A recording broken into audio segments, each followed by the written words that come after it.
Vieux père, tonton Carlo Ancelotti, les gars, il se fout de nous. Franchement, ce Brésil-là, si ça continue comme ça, ça passe pas les phases de poule. Hein.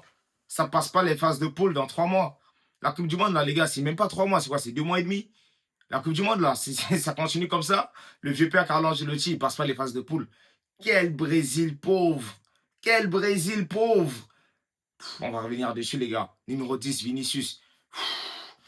Tu passes de Rivaldo, Ronaldinho, Neymar, Vinicius. Et c'est une honte. En plus de ça, il avait le brassard de capitaine. Tu t'es dit aujourd'hui, l'équipe du Brésil, le meilleur joueur sur le terrain, c'est Casemiro, 42 ans. C'est une dinguerie, c'est une honte. Pour le Brésil, c'est une honte. De l'autre côté, l'équipe de France, bravo, qui s'impose, sans faire un match fabuleux. Ils prennent un carton rouge à la 60e minute.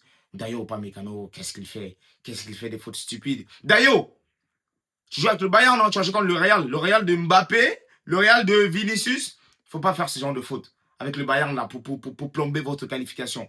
Parce que d'ailleurs, Upamecano, c'est pas nécessaire. C'est pas nécessaire. Après, bon, on va peut-être dire, mais voilà.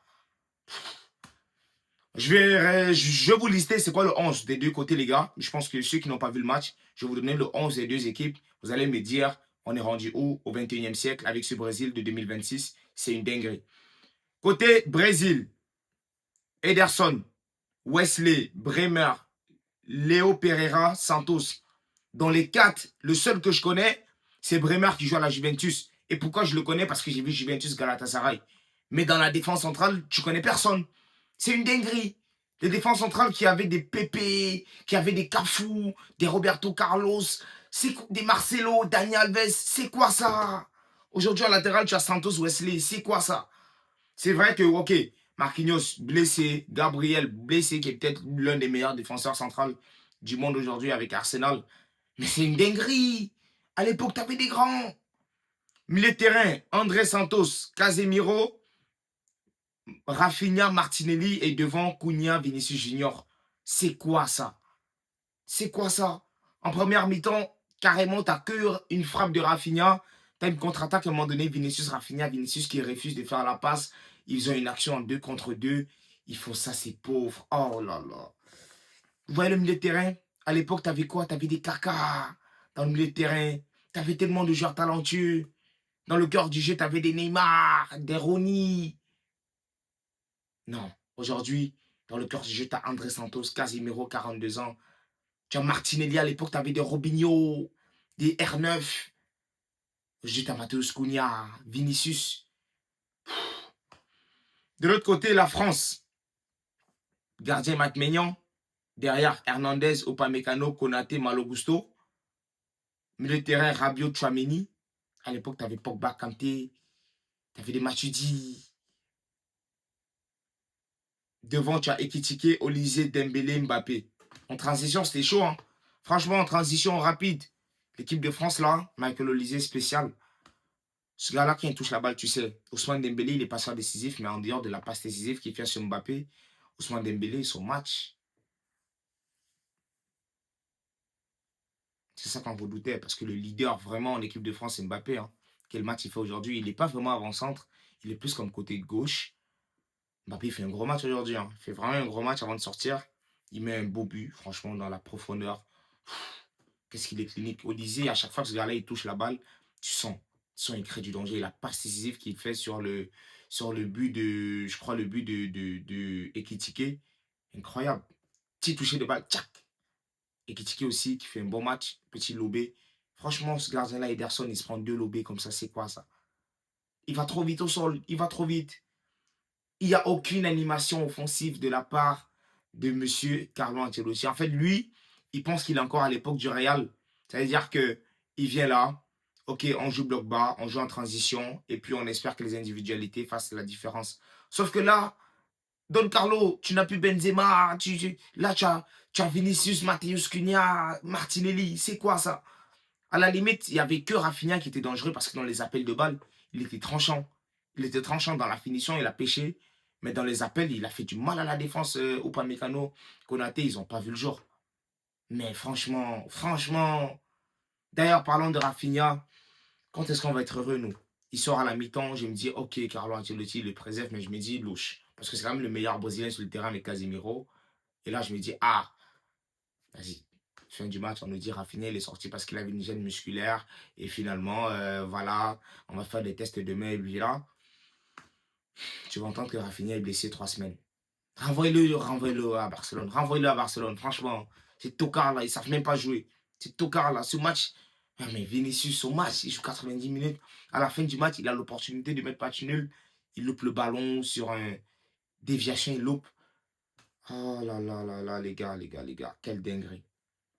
Ok, mardi, ils vont jouer la Croatie. Je crois qu'ils vont se faire tarter aussi. Hein. Ils vont se faire tarter. Ah, Brésil, Brésil. D'ailleurs, Carlo, pourquoi il fait pas jouer le petit Hendrick? Parce qu'en numéro 9, c'était nul. Il fait jouer Ibanez. C'est qui ça? João Pedro, il rentre, mais 4 ballons touchés, 4 ballons perdus. Igor Thiago, c'est bien, mais. Ah! Hein? À l'époque, t'avais des R9. T'avais des R9, t'avais des Adriano. C'est quoi ça? Le seul Brésilien qui était pertinent sur la deuxième mi-temps, d'ailleurs, il est passeur décisif, c'est le petit Luis Enrique là. Quel joueur ce petit?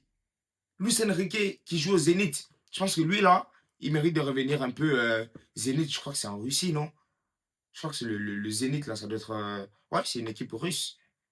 Qui d'ailleurs, je vois, il joue contre le Kairat. Je connais un peu le Zénith, Pétersbourg, mais franchement, le petit Luis Enrique là, qu'il vienne en Europe, je sais pas moi, dans une équipe. Parce qu'il est chaud. Il a fait une rentrée, il a fait du mal à Hernandez, côté gauche, la défense de latéral gauche français. Il a fait du mal. Franchement, petit de 25 ans. Ouais, non, non, il est pertinent, le petit. Luis Enrique, il est rentré pertinent. Il a créé du décalage. Et ouais, il fait une passe décisive. Mais sinon, même le but du Brésil, c'est sur un coup de pied arrêté, déviation, un petit chanceux Bremer. Tu vois l'effectif, tu as de Danilo, Hugo Souza, Kaiki, Ryan. Trois quarts de la moitié trois quarts de l'effectif brésilien, je ne connais pas. Trois quarts de l'effectif brésilien, je ne connais pas. Je connais pas. Maintenant, côté équipe de France, franchement, les déplacements, c'était bien. Le milieu de terrain, il est pauvre. Hein. Franchement, quand tu vois. Par contre, Tchouaméni et Rabiot, ils font un bon match. Ils font un bon match sur ce match-là parce que l'équipe du Brésil, le milieu de terrain, il est juste inexistant. Il est nul. Mais Tchouaméni et Rabiot, c'est léger. C'est léger, mais ils font quand même un bon match. Par contre, Didier Deschamps aussi, tu sais pas, il n'y a pas vraiment d'animation offensive. Très déçu du match de Ousmane Dembélé, franchement. Mais Kylian Mbappé en équipe de France, c'est un autre mec. Hein. Lui, il va falloir suivre sa Coupe du Monde. Ouais, je crois qu'il a égalé le record des Platini, nombre de buts en équipe de France. Je crois que ça fait 7 matchs consécutifs qu'il marque. C'est une dinguerie. En équipe de France, c'est chaud. Hugo Ekitike, franchement, belle rentrée. Et là, tu vois que les Colomwani, les Thuram, Ekitike, il est sur une belle entrée. Hein. Franchement, Désiré Doué aussi qui rentre. Il est intéressant.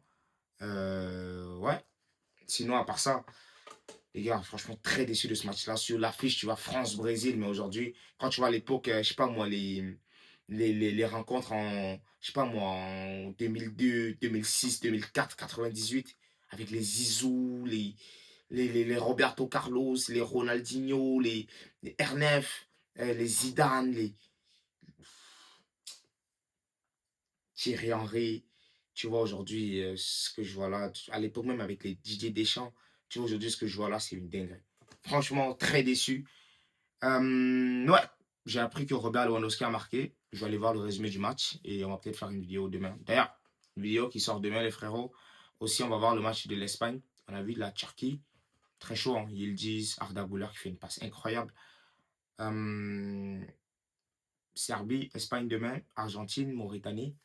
On va essayer de faire une vidéo par rapport à ça qui sortira probablement demain soir ou samedi. Merci encore les gars d'avoir regardé la vidéo. C'était mon avis. Vraiment très déçu de ce spectacle-là.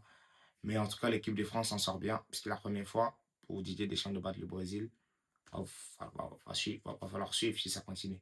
Prenez bien soin de vous les frères. N'oubliez pas, le sport, ça reste notre passion. Le plus important, c'est la santé. Ciao.